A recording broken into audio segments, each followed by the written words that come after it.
Here's how to test your internet speed and understand what the results actually mean. Open your browser and go to speedtest.net. Click the large Go button in the center of the screen. The test runs automatically, first measuring your ping, then your download speed, and finally your upload speed. The whole test takes about 30 seconds.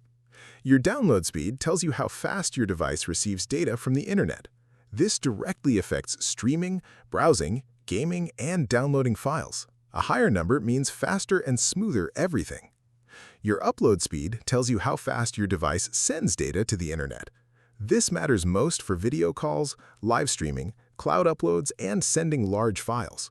Poor upload speed is often the hidden cause of laggy video calls, even when download speed seems fine.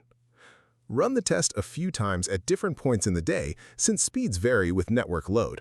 A single result does not give you the full picture. If this helped you out, hit that subscribe button for more straight-to-the-point tutorials on Step by Click.